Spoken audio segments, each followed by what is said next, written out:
예수님께서는 예수님과 동행하고 예수님과 함께 그 인생의 길을 가는 여는 예수님의 제자들에게 아주 정확하게 먼저 하신 명령이 있습니다. 마태복음 16장 24절에 보면 누구든지 나를 따라오려거든 자기를 부인하고 자기 십자가를 지고 나를 따를 것이니라 라고 말씀하셨습니다. 이 말씀은 여기 있는 저와 여러분 모두가 자기 십자가를 지고 주님을 따르는 자가 되어야 한다. 우리는 맨손으로 쫄래쫄래 예수님 따르는 사람이 아닙니다. 자기 십자가를 지고 예수님을 따르는 사람. 근데 안타까운 것이 무엇입니까? 자기 십자가가 무엇인지를 모르는 것이에요. 여러분의 십자가가 무엇인지 알고 계십니까? 자기 십자가를 모르니까요. 자기 십자가를 지고 주님을 따를 수가 없는 거예요. 내가 져야 할 십자가, 이 자기 십자가가 무엇인지 알기 위해서는요. 예수님의 십자가가 무엇인지 먼저 알아야만 이것은 가능합니다. 왜냐하면 예수님의 십자가는요. 곧 나의 십자가를 보여주기 때문에 그렇습니다.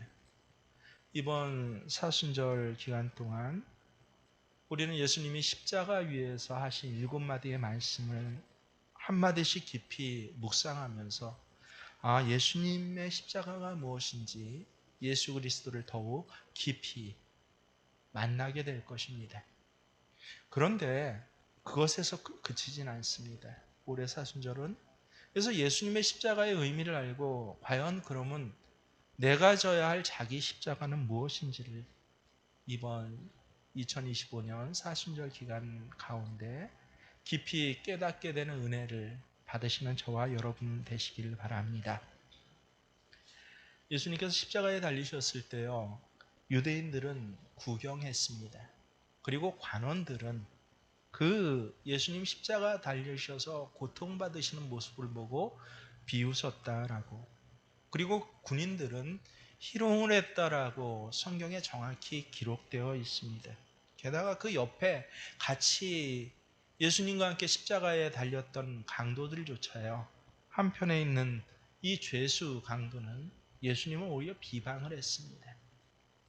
십자가 아래에서 로마의 병정들은요. 예수님이 걸쳤던 옷을 한 조각이라도 더 가지려고 제비 뽑으며 게임을 하고 있었다라고 그렇게 기록되어 있습니다. 정말 기가 막힌 상황이 아닙니까? 그 기가 막힌 상황 속에서도 예수님께서는 하나님께 기도를 드렸습니다. 아버지, 저들을 사하여 주옵소서. 자기들이 하는 것을 알지 못함이니이다.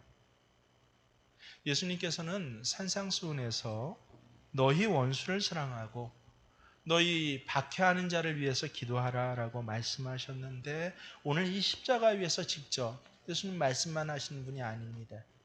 그것을 실천해서 보여주시고 계신 것입니다. 예수님께서는 자기를 십자가에 못 박고 비웃는 그 사람들을 쳐다보면서 용서하셨을 뿐만 아니라 거기 더하여 변호까지 하십니다. 하나님, 모르니까요.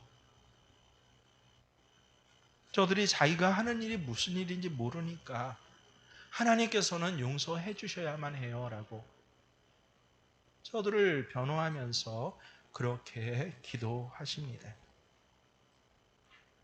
성경을 읽고 또 읽어보면요. 실제로 예수님을 십자가에 못 박은 사람들은 자기들이 무슨 짓을 하는지 전혀 알지를 못했습니다. 만약 알았다면요. 하나님의 아들을 십자가에 지금 못 박는 것이야 라고 하는 것을 정말 알았다면 그들이 그렇게 했을 리가 없습니다. 근데 여러분, 모르고 지었다고 해서 죄가 아닌 것은 아닙니다. 죄를 지었음에도 죄인 줄 모르고 있는 것이 훨씬 더 무섭고 끔찍한 일입니다. 유대인들이 예수님을 기어코 십자가에 못 박으려고 빌라도에게 데리고 갑니다. 빌라도는 아무리 신문을 해봐도 예수님을 십자가에 못 박을 만한 죄를 발견할 수가 없어요. 그런데 유대인들이 폭동이라도 일으킬 것처럼 위협을 하면서 예수를 십자가에 못 박으라, 못 박으라고 하니까 빌라도가 물을 가져와 그리고 그 물에 손을 씻으면서 이야기를 합니다.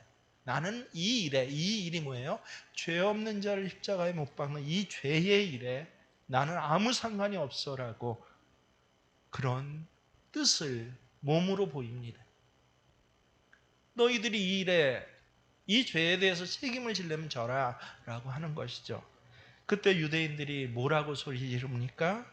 그 죄를 우리와 우리 자손들에게 돌릴지어다. 가만히 보세요.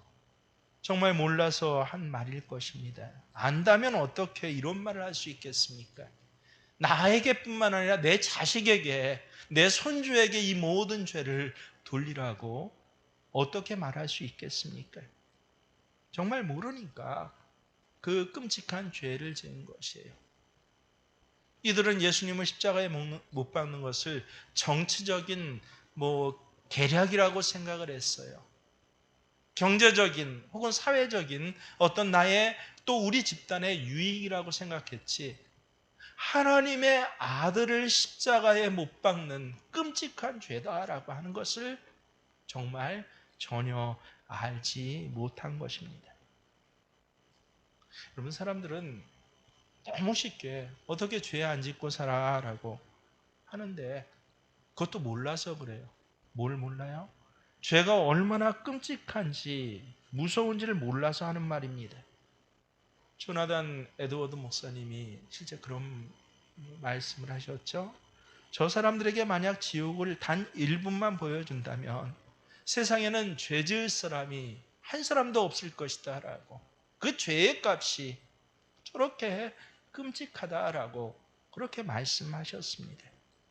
근데 죄의 결과, 그 죄의 값이 무엇인지를 알지 못하니까 세상 살아가면서 죄 안 짓고 어떻게 살아라고 죄에게 마음을 열어놓고 있는 것입니다. 그러니까 살아가는 모습이 어때요?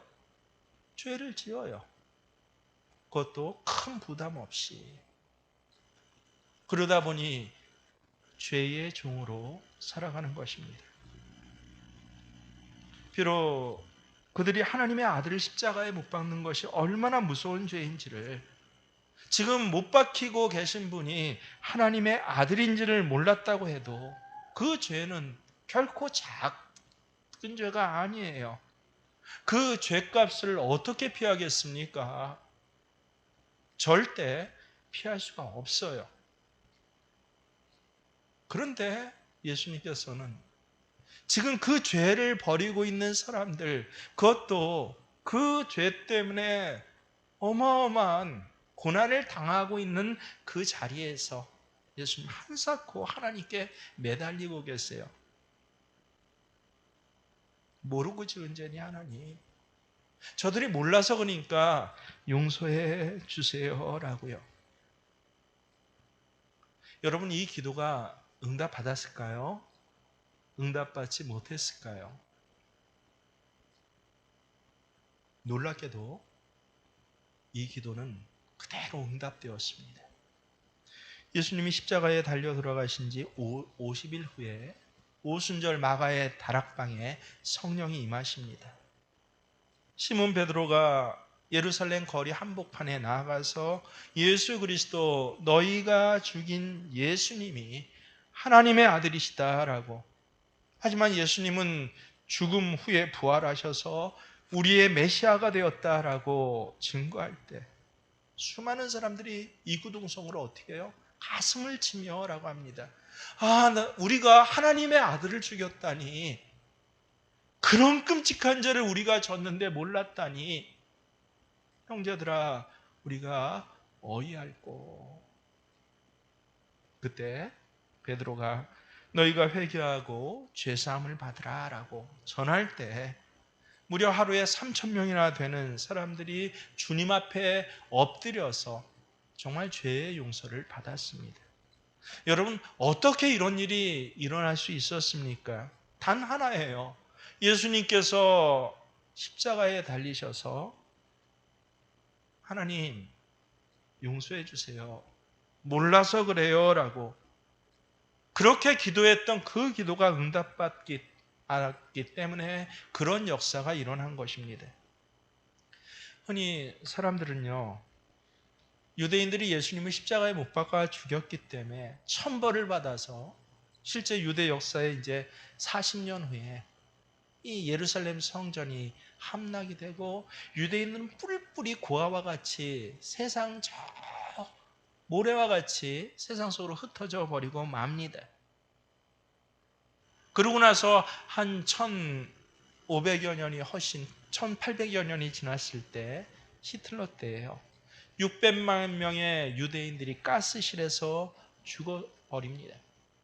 십자가를 유대인들이 예수님 하나님의 아들을 못 박은 죄 때문에 그래라고 그렇게 서슴없이 이야기합니다.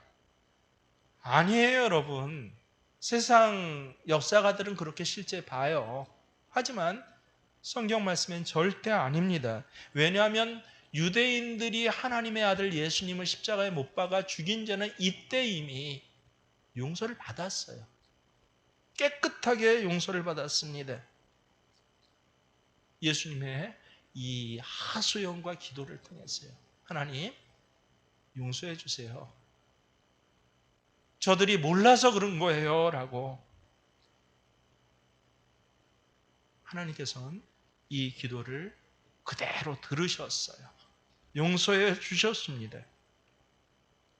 유대인들이 학살당한 것은 결코 하나님께서 예수님을 죽인 죄로 인해서 학살당한 것이 아니에요. 천벌을 내리신 것이 아닙니다. 그건 전적으로 사탄의 역사예요. 근데 죄가 무엇인지 용서가 무엇인지 모르니까 자기 편한 대로 마구 끼워놓는 거예요. 천벌을 받아서 그래. 예수를 죽인 민족이야. 가장 크게 얘기했던 사람이 누구예요? 히틀러예요. 독일 사람들이에요.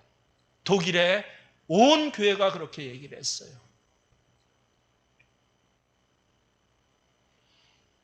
무엇보다 우리가 알아야 할 것이 무엇입니까? 유대인만 예수님을 십자가에 못 박은 것이 아니다라고 하는 것입니다. 사실은 우리 모두가 예수님을 십자가에 못 박은 자입니다. 예수님께서는 유대인들의 죄를 위해서 십자가에 못 박아 돌아가신 것만이 아니에요. 우리 모든 내 죄를 위해서 십자가에 못 박혀 달리신 것입니다. 만약 예수님을 십자가에 못 박은 죄를 하나님께서 벌하신다라고 한다면 예수님의 십자가는 모든 사람을 구원하는 십자가가 될 수 없을 것입니다. 그리고 저와 여러분도 전혀 단 0.0001%도 구원받을 가능성이 전혀 없는 사람들일 것입니다. 아버지여, 저들의 죄를 사하여 주옵소서. 십자가 위에서 예수님이 드린 이 기도는 그저 그 당시 현장에 있었던 유대인들과 관원들만을 위한 기도가 아니었다는 것입니다. 그 후에 예수님은 자신을 3번씩이나 부인한 베드로를 위해서도 이 용서의 기도를 하셨습니다. 스데반을 돌로 쳐 죽인 사울을 위해서도 이 용서의 기도를 하셨습니다.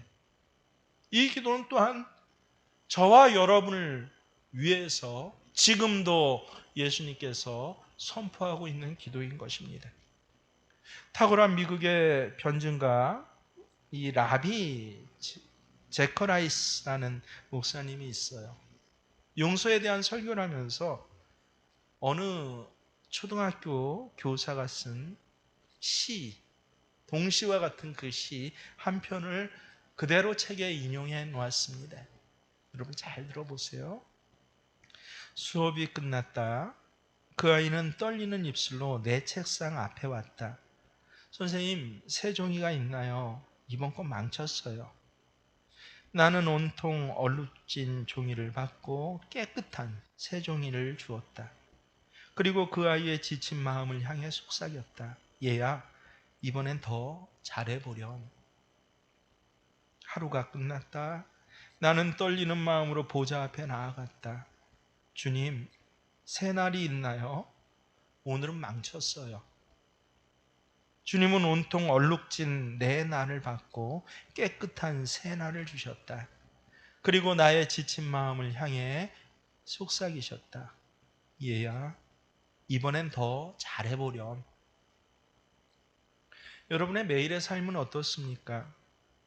잘 살고 싶었고 똑바로 살고 싶었는데 또 망쳤습니까? 또 구겨진 채입니까? 그럼에도 불구하고 우리가 이렇게 어떻게 오늘 주님 앞에 나올 수 있었습니까? 주님께서 기도하셨기 때문에요. 하나님, 저가 모르고 하는 것이니까 하나님 저를 용서해 주세요라고 하나님께 하소연하고 지금도 계속 기도하고 계신 것입니다. 그 예수님의 그 십자가의 용서의 은혜로 우리는 오늘 주 앞에 나와 예배드리는 것입니다. 우리에게 주님이 새날 주셨어요. 얘야, 이제는 어제같이 살지 말고 다시 잘해봐 라고요. 그게 바로 이 예배의 자리입니다. 하나님 앞에 새 날을 받는 자리입니다.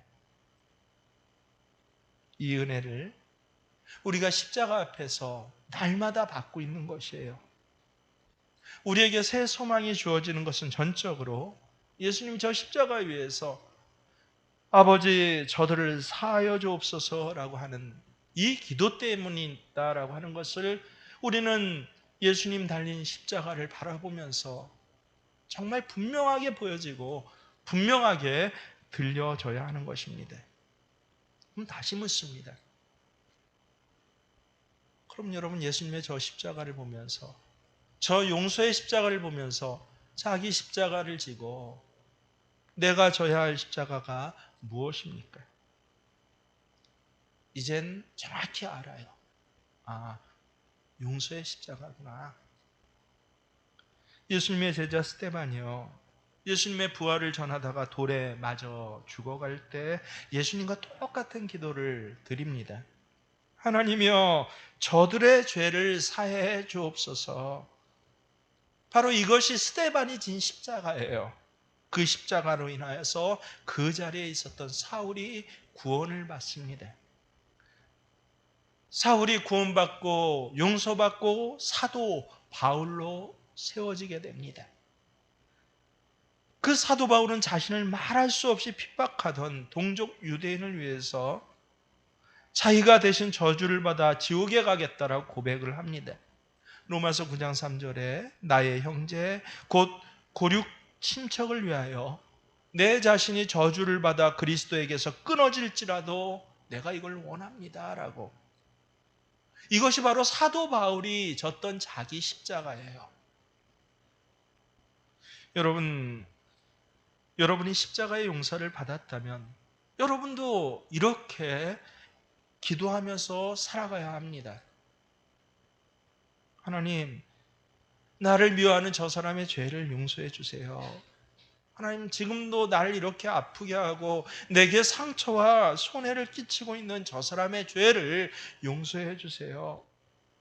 자기 십자가를 지고 예수님을 따르는 것입니다.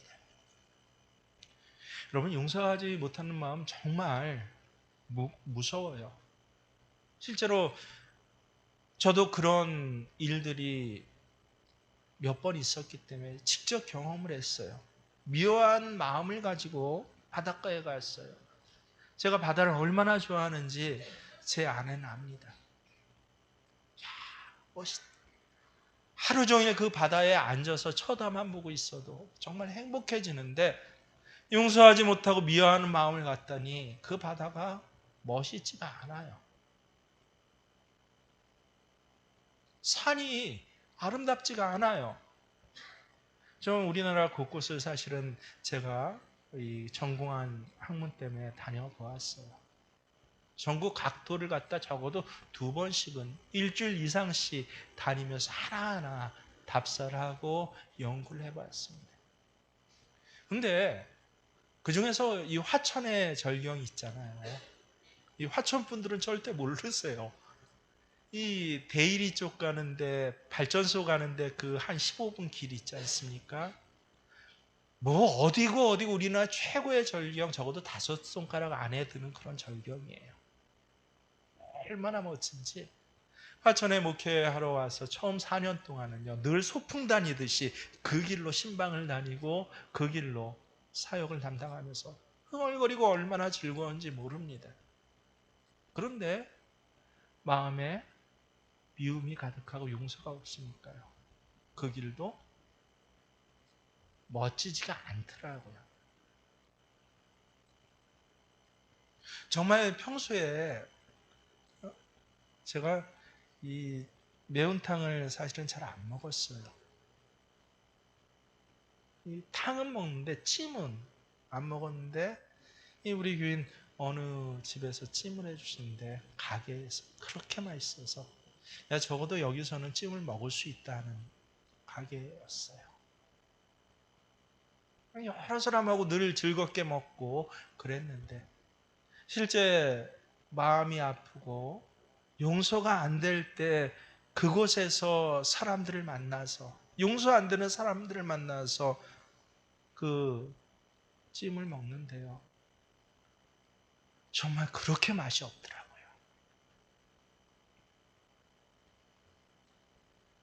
용서가 안 되면 감정도 판단도 모두 무너집니다. 미움이 가득하면 그 사람이 하는 옳은 말조차 부정이 돼요. 미워하는 마음을 계속 품고 용서하지 못하는 것만큼 세상에서 못할 일이 없습니다. 피곤한데 잠이 안 와요. 밤에 못 자니 낮에 어떻게 돼요? 육신에 져서 자리에 눕는 거예요.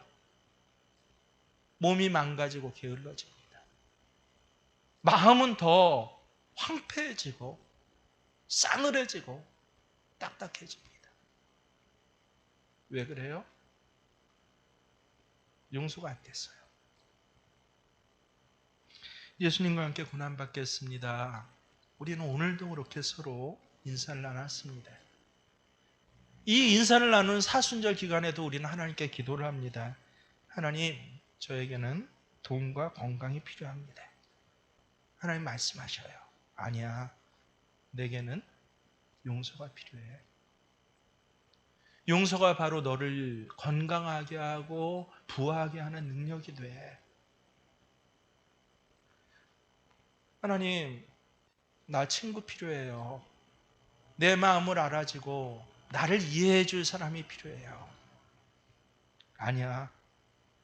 너한테 정말 필요한 것은 지금 내 옆에 있는 사람을 용서하는 것이야. 그래서 그가 내 친구가 되는 것이야.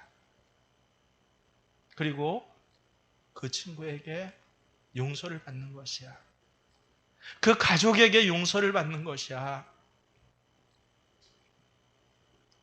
우리 분명히 알게 돼요. 용서할 때 비로소 내가 정말 용서받은 사람이구나 라고 하는 것을 우리는 알게 됩니다. 우리가 용서 없이 교회를 섬기고 전도하는 것 다 헛된 일입니다. 그것은 예수님과 아무 상관없이 한 일이기 때문에 그렇습니다. 하나님께서 우리를 용서하시고 우리에게 자기 십자가를 져라라고 용서의 십자가를 지라고 하신 것은요, 저 사람들을 위해서가 아니에요. 우리를 구원하시기 위해서입니다. 용서의 십자가를 질 때 우리가 삶의 자리를 온전하게 살아갈 수 있기 때문에 하나님 나를 위해서 그 기도를 하시는 것이에요. 자기 십자가를 져라. 짐을 주시는 게 아니에요, 여러분. 책임을 주시는 게 아니라 바로 내가 너를 사랑해. 너의 십자가를 져라. 그래야 네가 행복해. 언브로큰이란 영화 많이 아시죠? 저도 한 2번 정도는 본 것 같습니다. 이게 실화예요. 루이 잠페리니라고 하는 사람의 실제 이야기입니다. 원래는 전쟁 전에 미국 육상 대표 선수였습니다. 전쟁이 나니까 조종사로 저가 이제 이 전쟁에 참여하게 됩니다. 태평양 비행 중에 이 비행기가 추락해서 47일 동안 표류를 하다가 일본군 포로가 되었습니다. 그래서 일본이 항복할 때까지 포로 수용소에서 이 사람 굉장히 많은 구타, 모욕, 고문, 심지어는 살해 협박을 받으면서 지내요. 근데 언브로큰, 꺾여지지 않아요. 그래서 언브로큰이라는 제목으로 이 사람의 이야기를 영화로 만든 것이에요. 수용소 갇혀 있을 땐 꺾여지지가 않았는데 이제 전쟁이 끝나고 이 잠페리니가 미국에 돌아올 때, 집에 고향으로 돌아올 때 전쟁 영웅으로 그래서 대접을 받습니다. 하지만 집에 돌아와 보니까 그의 마음은 상처와 중으로 들끓었습니다. 그는 날마다 그를 고문한 이 일본군 간수들을 잊지를 못합니다. 특별히 버드라고 책에 보면 나오는데요. 이 새라는 별명을 가진 이 간수에 대한 악몽에 시달립니다. 술을 마시지 않고는 하루도 잠을 잘 수가 없습니다. 그러다 보니까 결국 알코올 중독자가 되어버립니다. 그 영향은 고스란히 가족들에게 전해져요. 마음의 증오와 또 마음의 두려움, 분노를 품고 사는 사람들의 가족이 어떨까요? 여러분, 우리도 상식적으로 알 수 있어요. 그는 아내를 학대하고 어린 딸을 돌보지 않았습니다. 완전히 가정이 시간이 지날수록 깨져갑니다. 황폐화돼요. 그러면서도 그는 이건 내 책임이 아니라 그놈들 책임이라고 그 미움을 풀지를 못해요. 왜? 나중에 그가 고백하는데요. 나는 내 죄를 용서받은 적이 없었기 때문에 일본인 간수들을 용서할 수 없었다라고 이야기를 하는 것입니다. 완전히 폐인이 되었을 때 어느 날 빌리그램 전도대에 참석하게 됩니다. 그곳에서 특별한 성령의 역사로 그는 내가 죄인입니다 라고, 내가 이런 미움을 품고 있습니다 라고 자기 죄를 자백하고, 놀랍게도 하나님께서 나를 용서해 주셨습니다 라고 하는 것을 분명하게 느끼게 됩니다. 과거의 악몽에서 해방되었습니다. 비로소 자신을 그렇게 괴롭게 하던 일본의 간수들도 그는 용서할 수 있었습니다. 그리고 그가 한 기가 막힌 말이 있어요. 영화는 이 전반부 언브로크만 나오죠. 안 꺾여지고 해서 막 전쟁 영웅 시대는. 실제 삶은 안 그래요. 그 후반부예요. 그가 뭐라고 했는지 아십니까? 용서는 인생에서 가장 힘든 일이지만 그 용서가 바로 치유다. 진짜 치유는 용서다라고 아주 체험적인 기가 막힌 말을 합니다. 그는 1950년 일본 선교팀의 일원으로 일본 땅에 복음을 들고 가게 됩니다. 잠페리는 자신을 악랄하게 짐승처럼 취급했던 일본 간수들을 거기서 만납니다. 달려가서 끌어안고 내가 당신을 용서합니다 라고, 그리고 예수님의 기쁜 소식을 나눴습니다. 처음에는 간수들 대부분이 그를 피했다고 합니다. 그의 용서의 모습, 용서의 내용을 이해할 수가 없었기 때문입니다. 하지만 내가 예수님께 받은 용서가 어떤 것인지 그 용서를 전하는 그의 복음을 가만히 듣고 나서 모두가, 그때 그 수용소에서 그를 괴롭혔던 간수 중 살아남은 사람의 모두가 용서를 빌고 용서하고 예수님을 믿게 되었다고 합니다. 단 한 사람을 제외하고요. 단 한 사람이 누구예요? 아까 기록되어 있죠. 버드라고, 새라고 하는 별명으로 통했던 와타나베라는 간수예요. 끝까지 짐페리니 앞에 나타나지 않았습니다. 그에게 잠페디는 편지를 남겼습니다. 그 편지에 자신의 삶을 그리스도께 바쳤음을 인정합니다. 그리고 그는 분명하게 고백합니다. 당신을 향한 나의 증오가 지금은 사랑으로 바뀌었습니다. 당신도 당신 스스로 자신 용서받고 예수님 믿는 그리스도인 되기를 원합니다.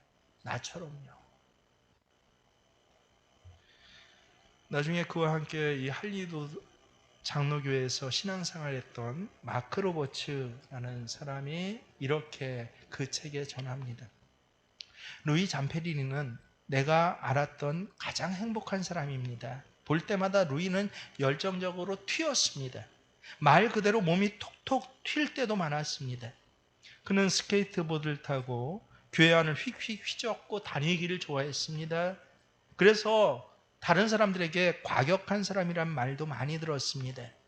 하지만 그의 그런 행동은요, 내가 만나보고 지내보고 나니까 압니다. 그 속에 주체할 수 없는 기쁨이 넘쳐나서 그가 그랬던 것입니다. 라고요. 여러분, 어떻게 이런 일이 가능합니까? 완전히 폐인이 될 정도로 망가졌던 사람이 주체할 수 없는 기쁨의 사람이 된 것은요, 어떻게 가능합니까? 용서의 은혜를 받았고 그가 용서의 십자가를 졌기 때문에 그렇습니다. 사람들은 좋은 사람 만나기를 좋아해요. 선한 사람 만나는 것, 그리고 아름다운 사람 만나기를 좋아합니다. 죄 지은 사람 만나는 거 싫어해요. 정죄하고 외면하고 멀리합니다. 그러나 예수님은 달랐습니다. 예수님의 이름의 뜻이 뭐예요? 자기 백성을 그들의 죄에서 구원할 자. 마태복음 1장 21절에 그렇게 분명히 말씀하셨습니다. 예수님이 정말 내가 어떤 사람일 때 예수님이 나를 만나 주셨습니까? 우리 분명히 고백하잖아요. 우리가 아직 죄인 되었을 때 그리스도께서 나를 만나 주셨어요. 보통 죄인입니까? 무시하고 거부하고 싫어하고 어떤 땐 적극적으로 예수 믿으라고 비난하고 조롱하고 적대시하고 심지어는 그분의 원수 되었을 때 오히려 사랑으로 우리를 위해서 죽으셨습니다. 그래서 우리는 주님과 오늘 동행하는 관계가 시작된 것입니다. 그런 우리가 다른 사람의 좋은 것과 선한 것, 아름다운 것들만 찾고 좋아하면서 그 사람들의 죄에 대해서는 비난하고 정죄하고 외면하고 마음속 꽁꽁, 어떤 땐 저 밑에 숨겨두고 가끔 꺼내보는 그런 분들 계시지 않습니까? 그 사람의 죄를 용서하는 그 자리가 바로 하나님께서 내게 주신 치유의 자리고 새 날의 자리인 것입니다. 이 사실을 경험해 본 분들은 한 분같이 저 역시 그렇게 고백합니다. 다른 사람의 죄를 바라보는 눈이 바뀌게 된다라고 하는 것이에요. 다른 사람의 죄가 내가 저 사람을 만나는 자리구나라고 알게 됩니다. 더 이상 외면하고 정죄하고 판단하지 않고 이제 그를 위해서 기도하게 됩니다. 아버지, 저들을 사해 주옵소서. 지금 자기들이 하는 일, 하는 말, 하는 짓이 무엇인지 알지 못해서 그렇습니다. 이 기도가 우리를 살려요. 그렇지 않으면 우린 죽습니다. 여러분, 용서가 만약에 저절로 시간 지나면 흐릿해지고 그래서 되는 거라고 한다면 여러분, 용서하는 걸 십자가를 져야 한다는 십자가에 예수님 비유하시지 않았어요. 용서하지 않고 신앙생활을 한다든지 용서하지 않고 봉사한다든지 용서하지 않고 무엇인가 새로운 것을 한다라고 하는 것은 여러분 주님과 아무 상관이 없는 일이에요. 그건 세상 일입니다. 우리가 져야 할 십자가를 외면하면 우리는 스스로 무너지고 맙니다. 시간이 지나면 폐인이 되든지 불같은 시험에 타버리는 그냥 세상 사람이 돼버려요. 그래서 우리는 이 사순절날 저 십자가를 바라보면서 오늘 제가 그랬듯이 여러분도 자기 십자가를 지는 마음으로 용서의 기도를 해야 합니다. 예수님의 십자가 위 첫 번째 말씀을 묵상하면서 어느 때인가 저는 저 자신에게 두 가지 질문을 하게 되었습니다. 첫 번째 질문은 무엇입니까? 나는 정말 하나님으로부터 용서받은 사람인가? 예스, 아멘, 당연하죠. 망설일 이유가 없었어요. 대답하는데요. 나는 하나님께 용서받은 사람입니다. 분명합니다. 근데 두 번째 질문, 그럼 너는 내게 상처 주었던 사람을 다 용서했는가? 성령께서 제게 질문을 하시는데 선뜻 대답할 수가 없었습니다. 불현듯 나는 괜찮아 라고 생각했는데 과거에 내가 당했던 정말 손에 꼽는 그 몇 번의 가슴 아픈 기억이 불현듯 떠오른 것입니다. 깜짝 놀랐어요. 그때 제가 당했던 두려움과 고통, 슬픔이 고스란히 다시 느껴집니다. 내가 세상에서 제일 억울하고 제일 불쌍한 사람 같습니다. 그거를 보고 나서야, 내 마음을 보고 나서야 목사가 된 후의 일이거든요. 그때 하나님께 정말 울면서 기도했습니다. 하나님, 그분들은 제 형편과 처지를 몰라서 그랬던 거예요. 용서해 주옵소서라고요.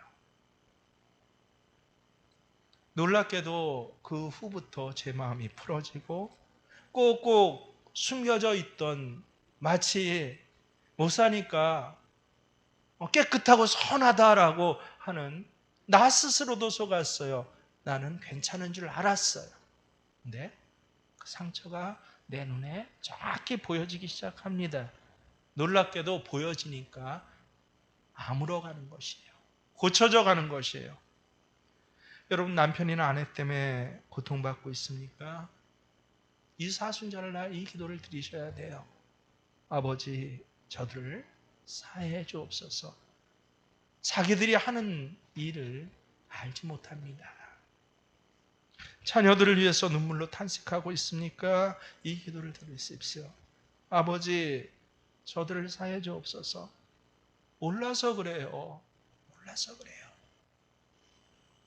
나에게 상처 주고 정말 힘들게 하는 사람을 미워하면서 여러분 아직도 그 미움의 감옥에 갇혀 있다면요, 이제 오늘 벗어나셔야 합니다. 그렇지 않으면 그 미움은 내 개인의 상처가 아니라 내 주변 모든 이에게, 내 가족들에게, 내가 만나는 사람에게 내 삶의 터전에 폐인과 같은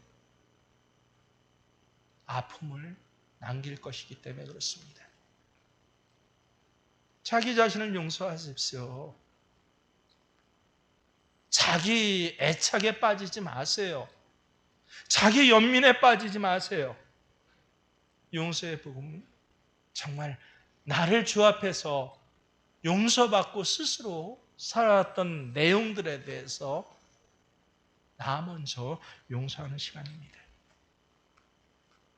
용서의 기도를 할 때, 용서의 내 십자가, 자기 십자가를 질 때 우리는 그 미움의 감옥이 허물어진 것을 분명히 여러분 경험하실 것입니다. 저주 같은 마음의 굴레가 벗겨지는 것을 여러분 체험하실 것입니다. 만나기 싫던 사람이 이제 만나게 되고, 목소리조차 듣기 싫은 사람의 얼굴을 돌려서 쳐다볼 수 있게 됩니다. 이 용서의 기도는 그래서 가장 강력한 기도예요. 아버지, 저들을 사하여 주옵소서. 자기들이 하는 일을 알지 못해서 그래요. 가장 위대한 기도입니다. 그리고 분명하게 어느 한 사람도 빠짐없이 응답받는 기도가 용서의 기도입니다. 왜냐하면 하나님의 뜻을 성취하는 기도이거든요. 이 기도를 드릴 때 진짜 구원받은 자의 평안, 기쁨, 감사, 사랑, 위로가 솟구쳐 오릅니다. 우리에게 다른 길이 없어요.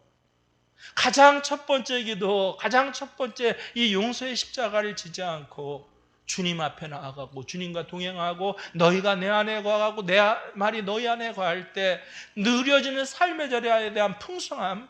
여러분 용서의 기도가 없으면 그것은 여러분 착각이에요. 거짓말이에요. 아니면 일순간적인 감정일 뿐입니다. 여러분 오늘 이번 주 내내 다시 한번 십자가를 바라보면서 정직하게 자신에게 물어보십시오. 나는 정말 용서받았는가? 그리고 두 번째로 나는 정말 마음속 깊이 아직도 꽁꽁 싸매두고 있는 그 사건 그 사람을 용서하는가? 일주일 내내 이 용서의 십자가를 바라보며 삶의 자리를 끊임없이 엎드리고 겸손하게 때로는 절제하고 때로는 하나님 앞에 자복하면서 때로는 하나님 주신 새로운 이 놀라운 새 날에 대한 힘을 얻으시며 살아가시는 저와 여러분 되시길 주의 이름으로 축원합니다.